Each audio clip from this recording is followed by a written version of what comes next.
ang usapang pera, it is something talaga na dapat pag-usapan.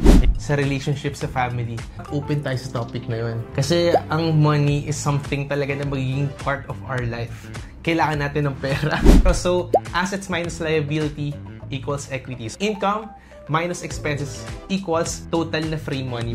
Dapat meron kang budgeting system. Baka kasi nagtatrack ka lang pero wala kang control naman. Dapat papasok pa lang yung pera mo. Alam mo na kung saan yan gagastusin. Yung mga percentage yan. Kunyari gato kumikita kami ng okay. Syempre guys, may mga sacrifices kaming binibigay dun. Hindi siya parang pera na lang lumalapit sa amin. Hindi ganon nangyayari yun guys.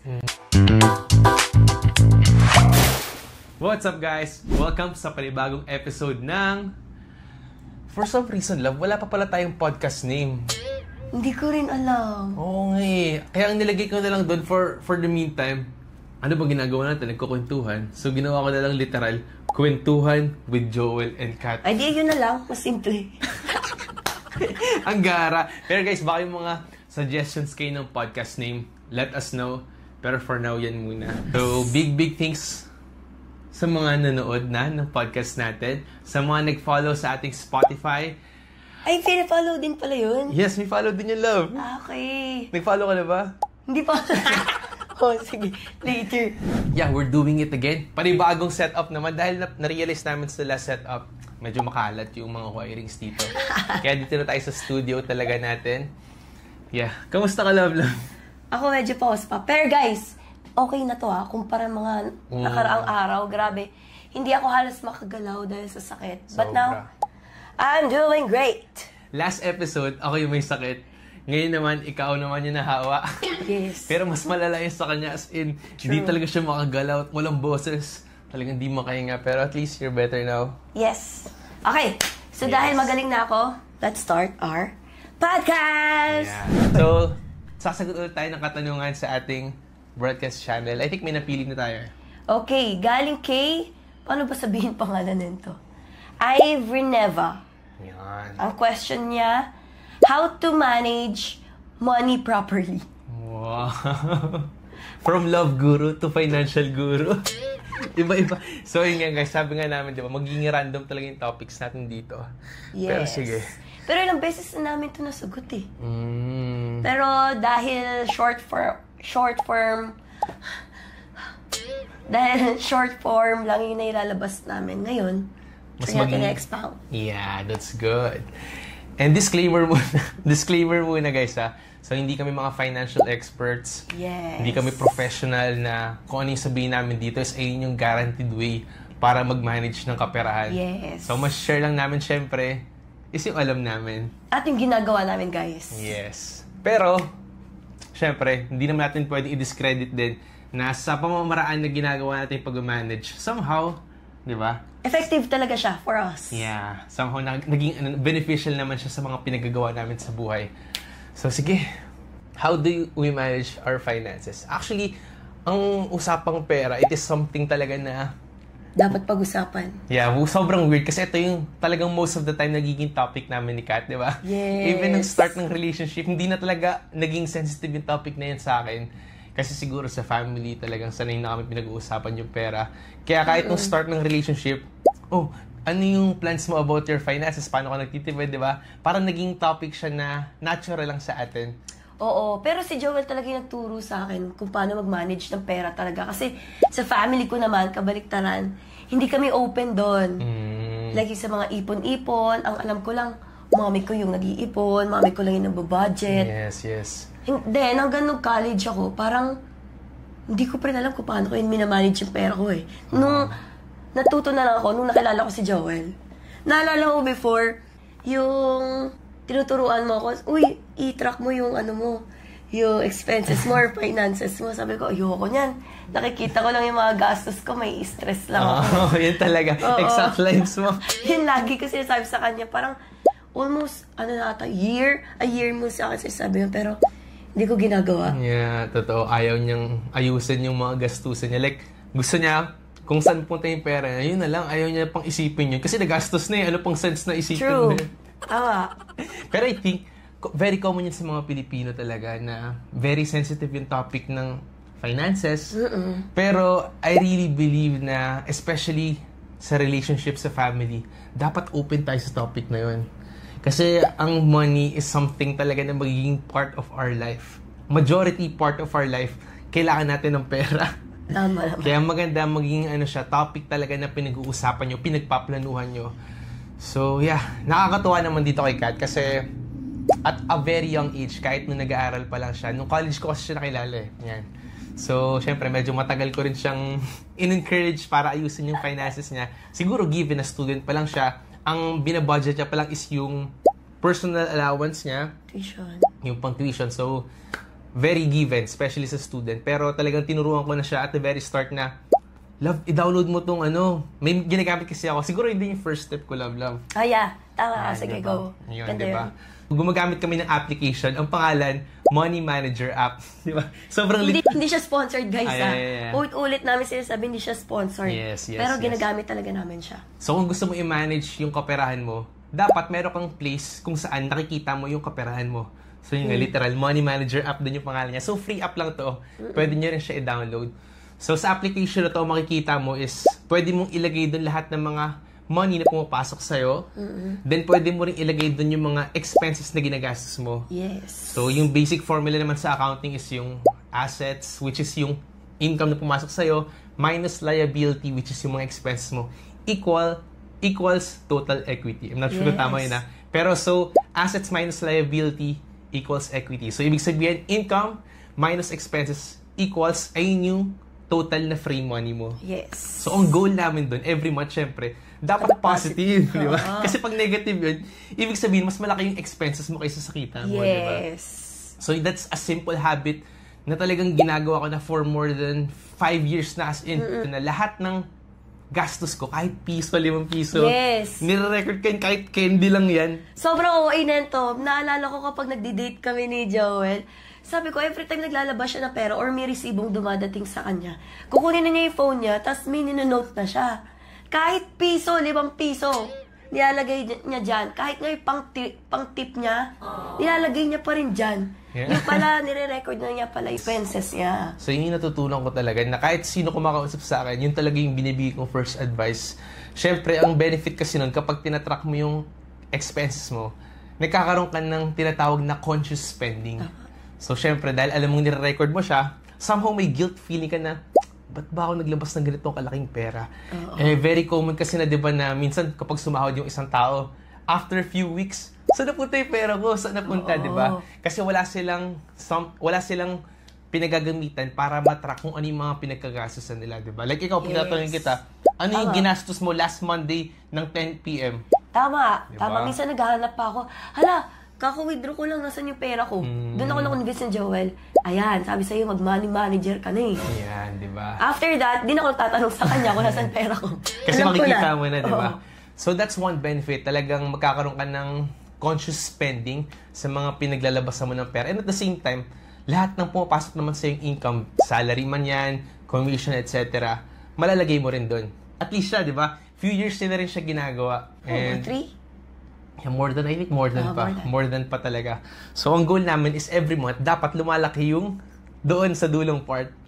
Yung net income. Yung net income na tinatawag namin. Kung gusto mo ma-manage ng maayos yung pera mo, kailangan may place ka para i-manage yung kaperahan mo. So, yung suggestion namin, yung Money Manager app, free app lang yun, i-download nyo yun. Pero syempre may other ways din. Pwede ring manual, pwede ring via Excel. Pero, kung saan ka comfortable. Pero importante na may place kayo na ganun. So, yun nga, ang benefit nun is yung conscious spending nga tinatawag. So, ano po ba, love? Ikaw, kamusta ba experience mo simula nung from hindi ka nagmamanage ng pera mo sa bigla ka nagmamanage ng kaperahan mo? Yun nga, katulad sinabi mo, nalilimitahan na ako gumastos. Kasi nakikita ko na yung existing expenses ko. Pag nakita ko na, uy, parang masyadong malaking gastos ko ngayon kaysa sa income na pumasok sa akin, ha. So, parang hindi na ako gagastos ng mga unnecessary ko na gagastosin, di ba? Yeah, tama. Yun yung pinakamalaking part na natutunan ko sa pagtatrack ng finances ko. Yes. Kasi ang goal ko nga, dapat may matira sa net income ko eh. Dapat.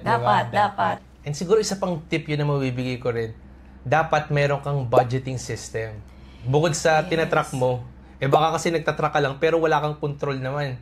di ba? Yes. So maganda meron ka rin budgeting na tinatawag. Like saan ba napupunta yung pera na pumapasok sa'yo, di ba? Yes, dapat papasok pa lang yung pera mo. Alam mo na kung saan yan gagastusin. May mga percentage yan kung saan, kunwari, sa fixed expenses mo, like sa bahay, tubig, for example, or pang sarili mo, at pang savings mo. Dapat may ganun ka. So, siguro ang pinakamadaling paraan para gawin to, sulat mo muna, yung income mo, total income monthly. So, lagay mo yan. Tapos, sulat mo rin yung mga fixed expenses mo. So, lahat yan, yung pang housing bills, yung pang food mo, pang family, pang gym, etc. Lagay mo lahat ng yan. So, i-total mo yan, tapos, try mo i-compute. Like, for example, ang income mo per month is 100,000. Ang taas naman. Sige, siguro 50,000. Hindi, para mas madali lang i-compute sa utak. So, 100,000. Tapos, pag nilagay mo lahat ng expenses mo, lahat-lahat ha. So, kahit yung luho namin, sinasama na rin namin siya sa expenses. Siyempre. Dapat may budget lang din kayo doon para at least hindi ka overwhelmed na ang dami kong tira ngayon. Dapat budget din. Pero, yung yung mga luho na yun, last namin ginagawa yun kapag bayad na namin yung mga fixed expenses namin, guys. Kapag may natira sa amin. Yun yung pang play money na tinatawag namin. Yun. So, importante yun, guys. Sulat nyo yung net income nyo, tapos upuan nyo na to sa papel. Tapos sulat nyo lahat ng mga expenses nyo.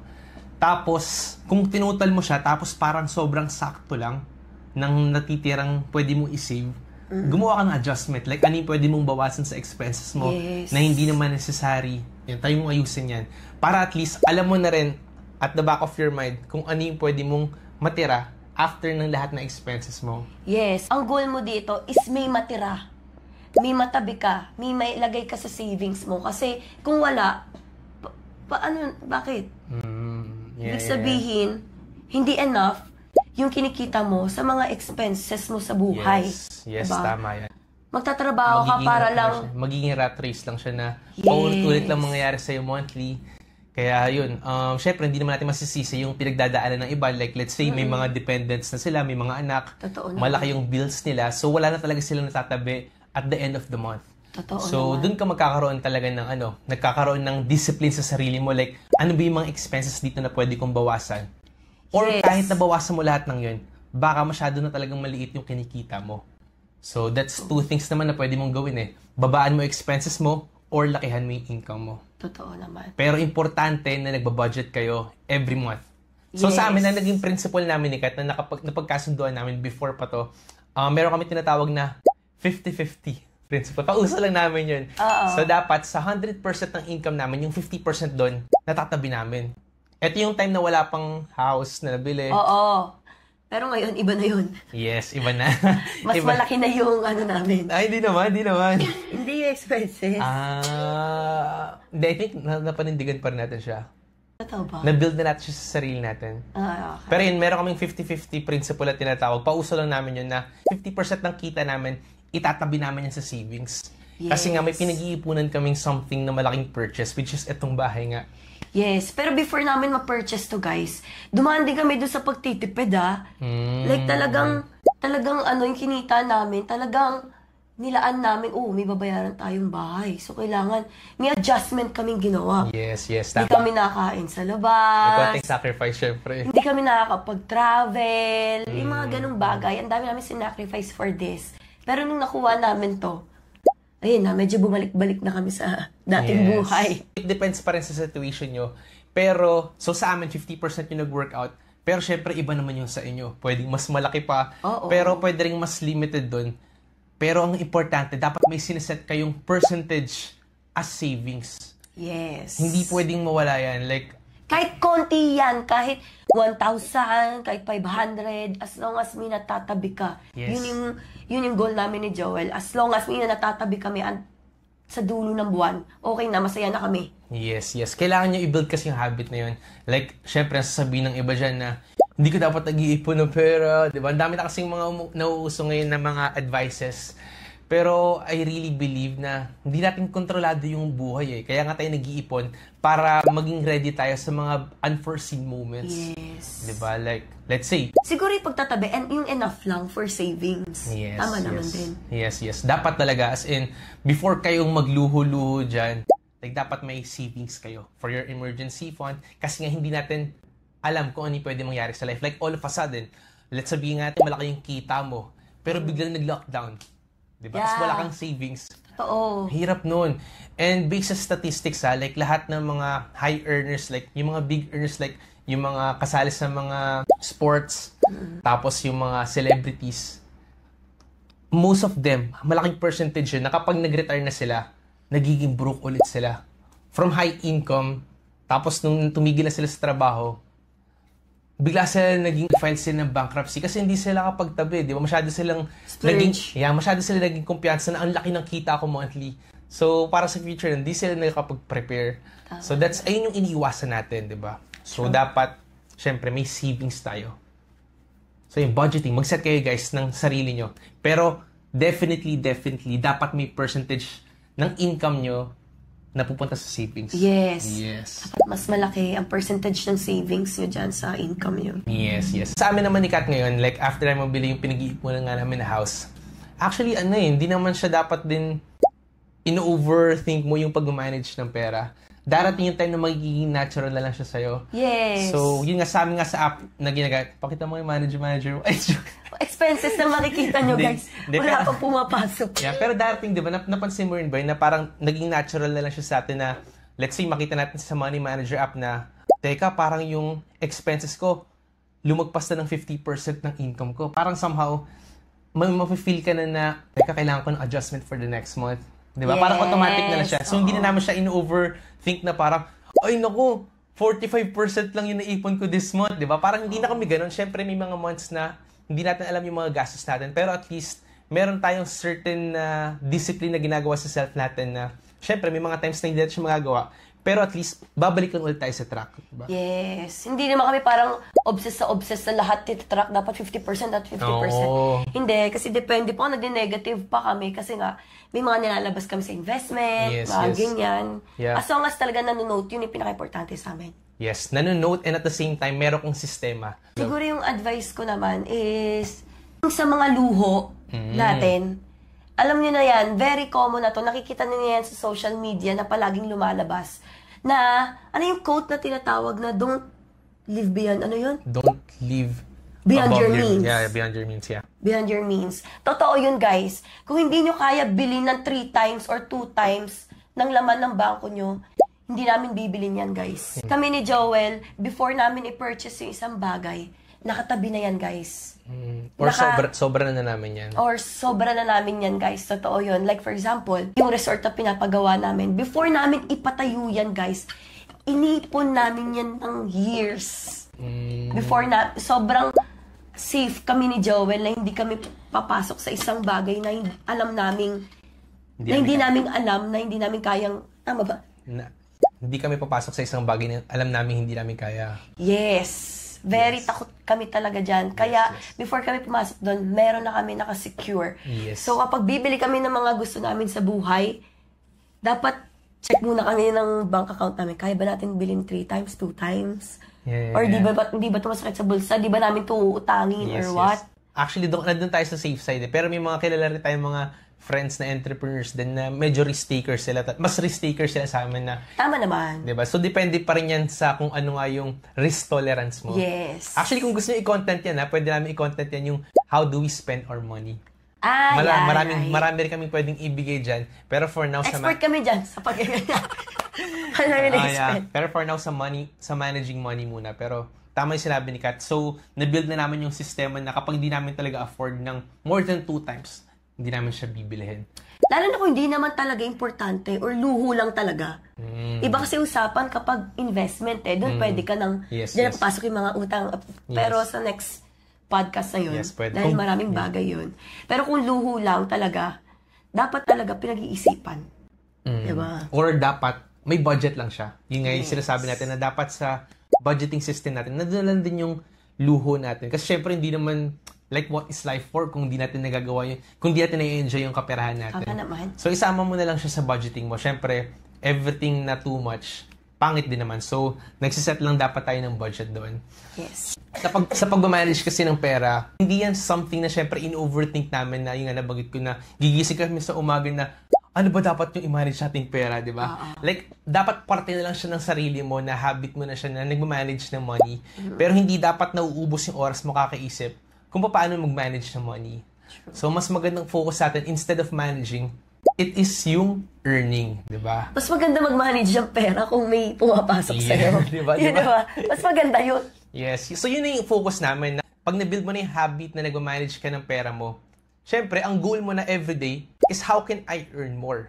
Or paano pa yung dapat kong gawin today para ma-reach yung dream income mo, di ba? Yes. Yun yung focus mo kasi that's something na limitless, na kontrolado mo. Dahil nga kung masyado ka lang focus sa income mo, puro tipid, kung hindi naman talaga enough yung income na pumapasok sa'yo, parang wala rin, di ba?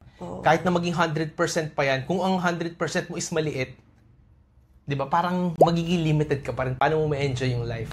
So, everyday, ang nagiging focus na namin is how can we earn more? How can we reach yung dream income na tinatawag nga namin? True. And iba-iba tayo dyan, uulitin ko. Pero ito nga, kahit nga si Kat, nawiwirdohan siya sa akin, pero lagi ko siya tinatanong, ano yung dream income mo this month? Ano yung goal income mo? Oo. Diba? Ano ba yung goal mo monthly para masabi mong mayaman ka na? Totoo naman. Diba? Lagi, diba natin yung ginagawa yan? So, iba-iba yan. So, hindi yan sa number of, hindi yan sa laki ng pera. Depende yan sa inyo kung paano nyo mo feel na okay na kayo, na masaya na kayo sa money na to. Iba-iba naman tayo ng level kung richness in life eh. Diba? Yes. Like, yung iba hanggang dito, masaya na sila. Yung iba naman, sobrang taas.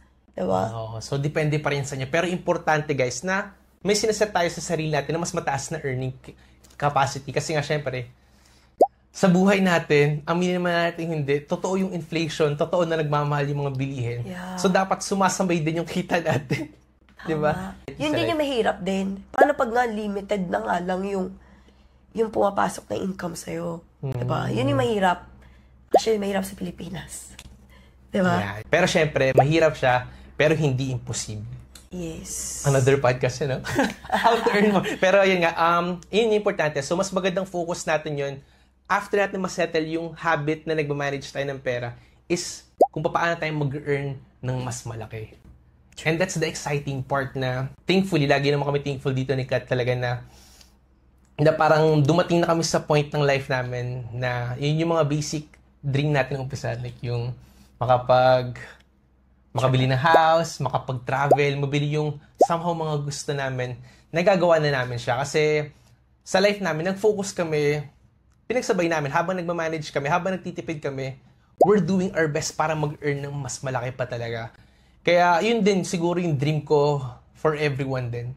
Na ma-enjoy nila yung life na pinapangarap din nila, di ba? So, syempre kami, nakakataba rin ng puso namin na may lumalapit sa amin na, let's say, relatives, friends, na parang na-inspire sila sa, di ba? Parang ganun na na-inspire sila kung paano kami namuhay. So, syempre, that's something talaga na parang sign din for you na may tama kang ginagawa. Syempre, hindi naman para magyabang ka, pero para tulungan din sila. And that's why we're doing podcast. Para at least somehow, yung mga alam namin na nagawa namin tama, mabigay namin din sa inyo.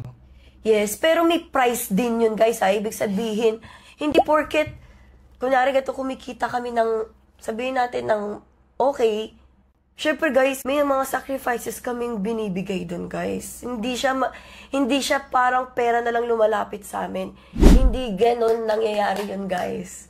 Kung alam nyo lang kung paano kami nagtatrabaho everyday ni Joel, kung ano yung pinagpapalit namin para lang makuha namin yung gantong life, ang dami. Ang dami. To the extent point na na-hospital ako. Tama na, naiyak na naman to. Hindi. Pinapayak niya yung fiancé ko. Hindi. Kinakayento ko lang kasi syempre baka akala nila ang dali lang sa ating sabihin na kumita ng pera. Pero hindi, guys. Sobrang hirap. Yun nga, katulad, na-hospital na ako, si Joel, nai-stress, yung mga ganong bagay. Pero, ikaw na lang, nasa sa'yo na yan kung ano yung pipiliin mo diba? Dahil gusto namin yung ginagawa namin, hindi na siya, paano ko ba i-explain? Pero dagdag ko lang din dyan sa sinabi mo. So, ayun nga kasi, lalo sa social media, nakikita natin yung mga talagang blessings sa ibang tao. I mean, nakikita natin yung good life and everything. Yeah. Pero napakinggan ko nga sa isang podcast din last time, na parang, ang mga tao, may inggit sila sa meron ka. pero hindi sila maiinggit kung paano mo nakuha yun. Di ba? Totoo. Meron bang ganun na inggit? Grabe, nakakainggit naman, hindi siya natutulog, trabaho siya ng trabaho. Walang ganun eh. Totoo. Ang makikita lang, ang kaiinggitan lang nila is yung price na lang. And that's something na talaga dapat na, syempre, dapat aminin din natin sa sarili natin na before we enjoy or makuha yung mga bagay na pinapangarap natin, it comes with the price. Tulad nga na sabi ni Kat. So maganda na kiniklear din natin yun. Para syempre, alam din natin yung isa-set nating baka naman talaga hindi pa realistic for now yung pinapangarap mo or kinaiingitan mo. And huwag nyo lang titignan yung bagay na meron sila. Tignan nyo rin kung paano nila pinaghirapan yung mga bagay na yun. Yes. Kasi marami ako nakikitang ganyan na parang easy lang ng pera sa inyo kasi nga may business. Meron kayong social media. Guys, before kaming mag-social media, nagbi-business kami. At before magka-business, binuo pa lang namin yan na galing sa zero. Yeah. Before kami makapunta dito. Ngayon lang namin na-enjoy nga ganito yung pinagkakitaan namin after years of working. Yes. Guys. And don't get us wrong, guys. Hindi namin sinasabing marami na kami pera. Wala, guys. Kaya pa kami nagtatrabaho ngayon eh. Yeah, di ba? At ang sinasabi lang namin dito is somehow, na-enjoy na namin kahit papaano yung pinaghirapan namin, di ba? Yes. Like, hindi pa rin siya. Baka for some, yun lang naman meron kayo, di ba? Baka yung iba naliliitan. Pero sa amin, for us. Oh. Sa mga ano na to, mas mataas na to compare sa mga napagdaanan namin before. Yes. Pero masaya kami sa ginagawa namin, guys. Kaya hanggang ngayon nandito kami. Yes. Yun yung importante sa lahat. Hindi lang income, pasok ng pera dito. Maganda, gusto mo rin yung ginagawa mo. Diba? Para magtagal ka sa industriya. Katulad nito sa amin sa pagbe-business, sa social media. Good thing na masaya kami ginagawa siya. Yes. And syempre, tama rin yun. Dapat masaya ka. And at the same time, tignan mo rin, baka ang sinasacrifice mo ng sobra-sobra para lang sa mas malaking kita is nasa-sacrifice mo na yung time with your loved ones. Baka nasa-sacrifice mo na yung health mo tulad nga ni Kat na sinusugod na, kailangan pa ba dumating sa point na sinusugod ka na sa ospital para lang magtrabaho ka ng sobra-sobra, di ba? Like, is it worth it? Di ba? Like, yun ba yun? Para lang sa pera, isa-sacrifice mo lahat ng yan. So, we need to find that balance din. Totoo. Noong na-hospital ako, doon namin na napagtanto ni Joel. Para sobra na. Sobra na. Para may binubuhay tayong 20 anak ha. Diba? Yes. Kaya doon kami naglaylo talaga. Doon kami natuto. Na chill lang. Okay naman na tayo sa life eh. Medyo bagalan na natin ng konti. Yes. Parang gano'n. Baka mag-iba yan kapag syempre nagkaroon ng kids. It depends diba? sa situation. For now, tama yan. Ang daming pwedeng pag-usapan about sa pera.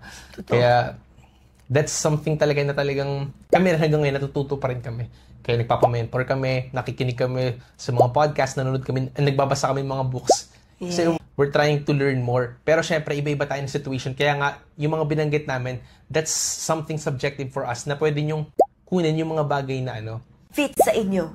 Yes. Diba? So, yung mga sinabi natin, track your finances.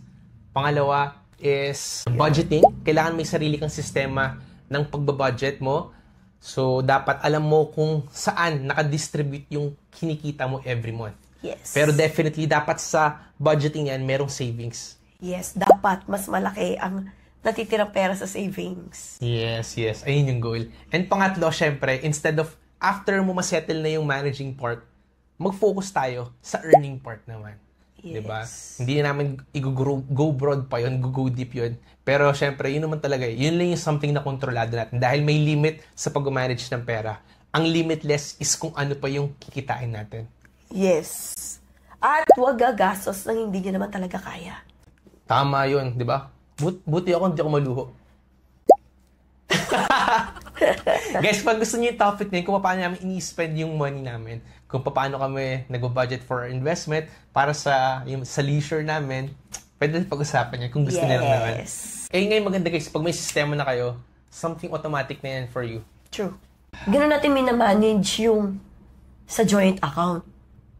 No, that's a joint account. Personal account. Ay, oo personal nga pala. natin yun. Oo nga pala. Ganun din pala ako sa yan. Another topic din yan.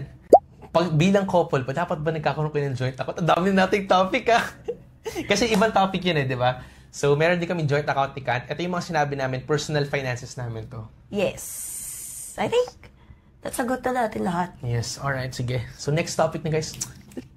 Ano na kayo guys, magtanong na kayo sa amin. So guys, nag-enjoy kami sa ginagawa namin guys kasi parang everyday na namin ito ginagawa eh. Natural na sa amin.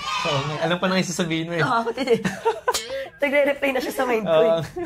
So yun guys, if may katanungan pa kayo about sa life, finances, business, etc., email na kayo guys dito sa ask.joelandkat@gmail.com. So if ever na natapos yung video na to, sana naman, di ba, mag-follow tayo dito sa ating Spotify, subscribe tayo sa YouTube, and hopefully... Follow nyo kami sa TikTok, sa Facebook. Yeah, connect tayo, guys. Yeah. So, yun lang naman, and I hope sa susunod na mga episode, nandyan pa rin kayo. So, see you sa next podcast! Bye! Bye, guys!